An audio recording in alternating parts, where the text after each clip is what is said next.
Finally पहुंच गया मैं हल्द्वानी में। रहा ऊंचा पुल की तरफ। हेलो फ्रेंड, नमस्कार, welcome to my channel NS Martolia blogs.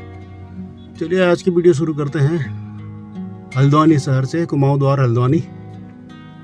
कल यहाँ पहुँच गया था मैं शाम को, कुछ प्रोग्राम था एक, और आज कल से जो है यहाँ पर जोहार महोत्सव होने वाला है एमबी इंटर कॉलेज के ग्राउंड पे, जिसकी तैयारियां चल रही है। यहाँ पे देखिए सामने जोहार महोत्सव हो रहा है 28, 29, 30 3 दिन का कल से शुरू हो रहा है और बहुत भव्य सा प्रोग्राम होने वाला है ये। आइए ज़रूर आप लोग, अभी दिखाते हैं आपको कैसी चल रही तैयारियाँ। स्टॉल लग रहे हैं और इधर पंडाल बनाया जा रहा है जहाँ पे सांस्कृतिक कार्यक्रम और सारे अदर्स प्रोग्राम होंगे। यहाँ पर पंडाल बनाने का कार्यक्रम कल से शुरू होना है ये प्रोग्राम। ये स्टॉल लग रहे हैं सामने। यहाँ पर महर भोजनालय, मीट चावल भुटवा पूड़ी मछली चावल नॉन वेज मेनू लगे हुए हैं। सब लोग अपना अपना स्टॉल बनाने में लगे हुए हैं। इस साइड है खाने पीने का और इधर है पंडाल मेन, यहाँ पर स्टेज, और इधर लगेगा ऊनी वस्त्र और उधर सारे स्टॉल लेंगे उस साइड में। ये है MB inter college, Kathgodam road पे एमबी इंटर कॉलेज ग्राउंड, जहाँ पे होगा कल प्रोग्राम।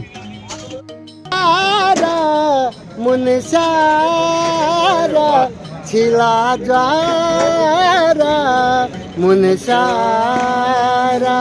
हमी सोकारा हमर देश जारा यो हमारी जन्म भूमि यो हमारो घर बार जारा मुनसारा।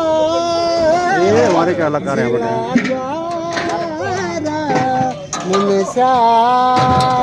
और साथियों साथी मेरा जो है 29 तारीख को दिन में मेरी पूरी टीम का भी प्रोग्राम है, जिसका मैं पूरा जोहार जो कम्युनिटी है उनका मैं अपने दिल से धन्यवाद करता हूं। और बड़े भाई नवीन टोलिया जी और साथ ही हमारे पूर्व मैनेजर, बैंक मैनेजर बड़े भाई रमदा का, इनका भी हमें हमेशा जहां महोत्सव कराते हैं तो बड़े भाई का बहुत ज़्यादा सहयोग रहता है। बड़े भाई राम सिंह टोलिया जी का और उर्फ RS टोलिया जी का, तो बड़े भाई का भी मैं बहुत बहुत धन्यवाद करता हूँ। ज़्यादा से ज़्यादा संख्या में आए और महर भोजनालय जोहार महोत्सव MB PG कॉलेज हल्द्वानी। धन्यवाद। हमारे गंगा सिंह मर्तोलिया जी रिटायर्ड RBI से पहुँचे हैं यहाँ पर जोहार महोत्सव देखने के लिए। बहुत स्वागत है आपका यहाँ पर। और इस बार आप जोहार गए थे, कैसा लगा जोहार मर्तोली में? मर्तोली में बहुत अच्छा लगा इस बार। मुझे हम लोगों का 4-5 लोगों का ग्रुप था हमारा, जिसमें ध्रुव मर्तोलिया, मनोहर मर्तोलिया, मीनार गांव वाले और मैं स्वयं गंगा सिंह जी, और एक बला के थे लक्ष्मण सिंह मर्तोलिया, और एक तिल्लो सिंह जी भी थे हमारे DM SDM साहब। 5 लोगों का ग्रुप हम लोग निकले इस बार और बहुत अच्छा रहा। और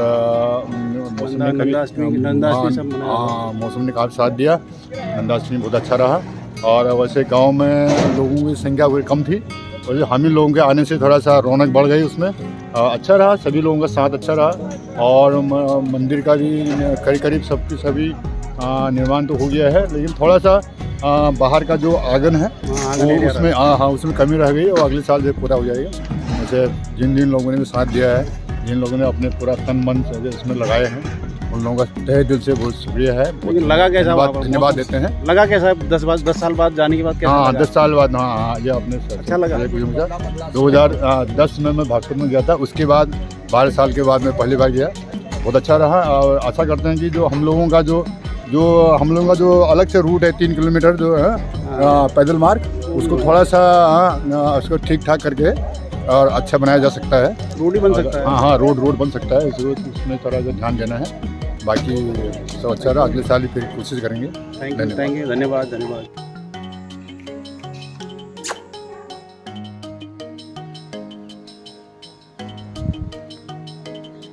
जोहार महोत्सव हल्द्वानी में JSWS जोहार सोका वेलफेयर सोसाइटी द्वारा आयोजित किया जाता है हर वर्ष। अक्टूबर के महीने में मनाया जाता है। 2 दिन ही रहता है, इस बार 3 दिन का प्रोग्राम है। तो जोहार महोत्सव के बारे में अभी जो कि बहुत काफ़ी सालों से चल रहा है हमारा ये सोका वेलफेयर सोसाइटी हल्द्वानी द्वारा। बहुत अच्छा भव्य प्रोग्राम किया जाता है जिसमें हमारी जोहारी कम्युनिटी, सोका कम्युनिटी जो हम जोहारी कहलाते हैं, जोहारी सोका कहलाते हैं, उसके रहन सहन, खान पान, संस्कृति और जो है हमारे व्यापार, ऊनी वस्त्र जो हमारे बनते थे पहले, और हमारे इसके पुराने जो कल्चर हमारा संस्कृति है उसके संरक्षण और संवर्धन के लिए, जो प्रोत्साहन के लिए जो है ये प्रोग्राम किया जाता है हर साल।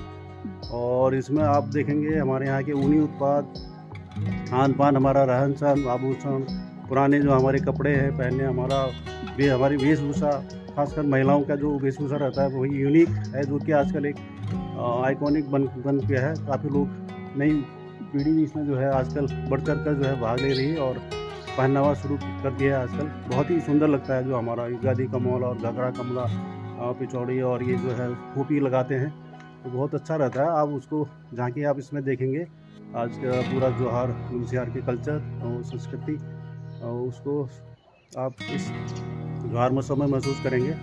और ये जोहार वैली जो है हमारी 2 भाग में विभक्त है, ये मल्ला जोहार और तल्ला जोहार। मुंशियारी से ऊपर जो है मल्ला जोहार कहलाता है और मुंशियारी से नीचे तल्ला जोहार।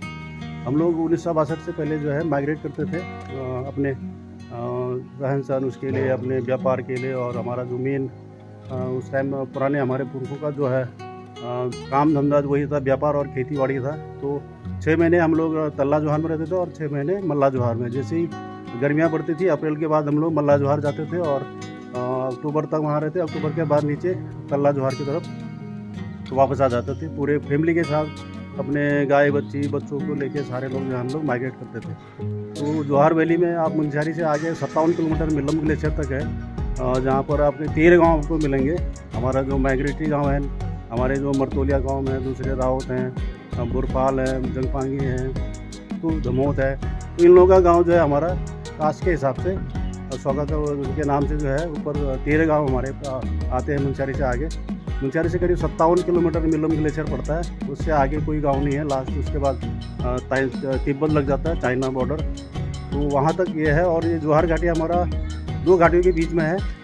पूरब की तरफ आप जाएंगे तो दारमा घाटी, सीपू और ये दुखू यहाँ जाता है, और पश्चिम में जाता है आपका ये नीति घाटी, मलारी से लेके आगे नीति तक, गमसाली नीति तक, और उत्तर में है तिब्बत जो अब चाइना के अंदर आ गया है। तो सबसे पहले मुंशियारी से अब आगे बढ़ेंगे तो सबसे पहले गांव आता है लसपा, वहाँ लसपाल लोगों का गांव है। और उससे फिर आगे बढ़ेंगे तो फिर आता है रिलकोटिया लोगों का गांव आता है। और ये हमारे सारे गांव जो है ये गोरी नदी के किनारे हैं, बसे हुए हैं दोनों तरफ, दाहिने और बाएं तरफ। और रिलकोट से हम दाहिने तरफ जाएंगे गोरी नदी पार करके तो आता है खिंचाल लोगों का गाँव खिलाच। वहाँ जाने के लिए बड़ा कोई पुल नहीं है, पुल को पार करना पड़ता है रस्सी के द्वारा, वो तांगुली बोलते हैं जिसे हमारे भाषा में।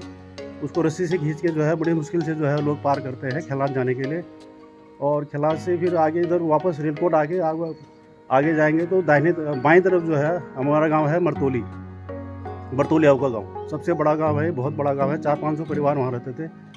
पुराने ज़माने में एक समृद्ध गांव था पूरा, आजकल तो पूरा खंडहर हो चुका है। और मरतोली से थोड़ा आगे जब जाएंगे नंदा देवी बेस कैंप की तरफ तो एक लुआ करके आधा गाँव आता है, लुआन लोगों का गाँव लुआ।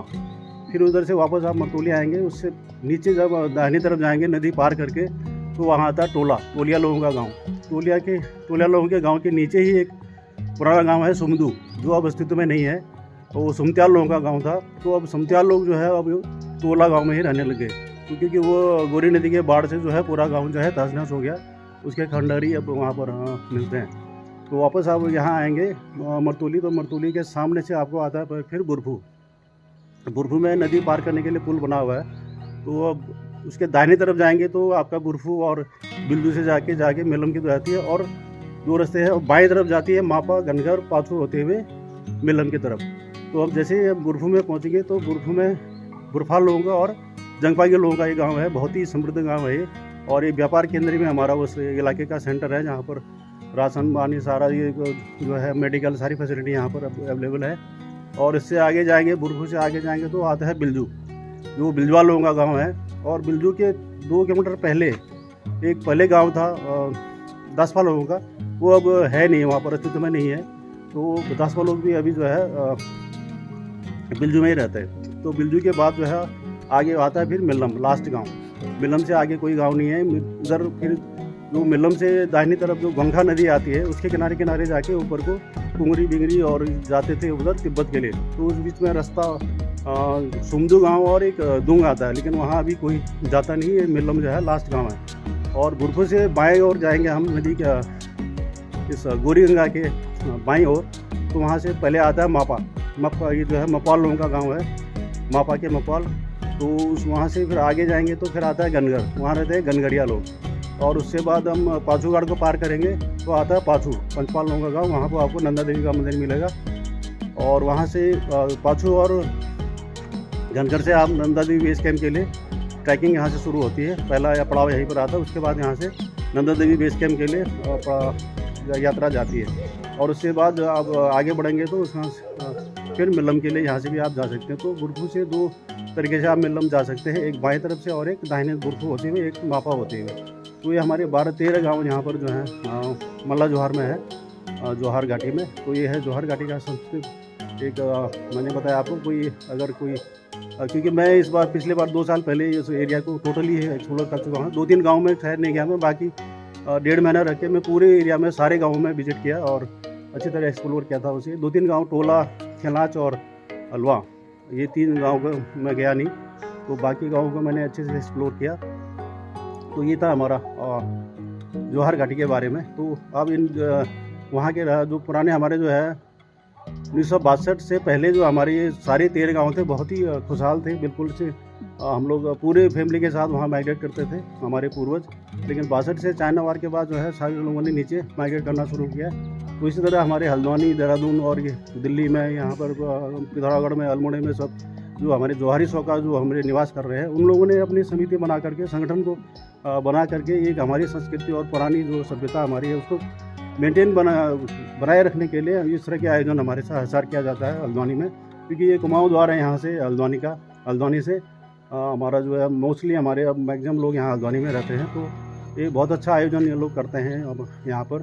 तो ज़रूर आइए आप लोग। JSWS द्वारा जो ये जोहार महोत्सव का 3 दिनी प्रोग्राम है, जिसमें आपको जोहारी कल्चर, हमारी संस्कृति, सभ्यता, खान पान, रहन सहन, जड़ी बूटी और आपको ये ऊनी वस्त्र सब आपके स्टॉल मिलेंगे। यहाँ पर स्टॉल लगे हुए हैं और रात को कल्चरल प्रोग्राम भी रहेंगे और दिन में बच्चों के द्वारा गायन प्रतियोगिता, निबंध प्रतियोगिता, चित्रकारी, खान पान सभी तरह के आयोजन किए गए हैं। तो आप लोग आइए, ज़रूर आइए जोहार महोत्सव हल्द्वानी में। मिलते हैं फिर से हल्द्वानी में। तो ये था आज का छोटा सा ब्लॉग जोहार महोत्सव की शुरुआत के बारे में। तो वीडियो को यहीं पर रखते हैं, अभी मिलते हैं आपको जोहार महोत्सव हल्द्वानी में। तब आप वीडियो देखेंगे तो ये शुरुआत हो चुकी होगी जोहार महोत्सव की। तो मिलते हैं आपको फिर से जोहार महोत्सव में हल्द्वानी में। आप लोग ज़रूर आइएगा।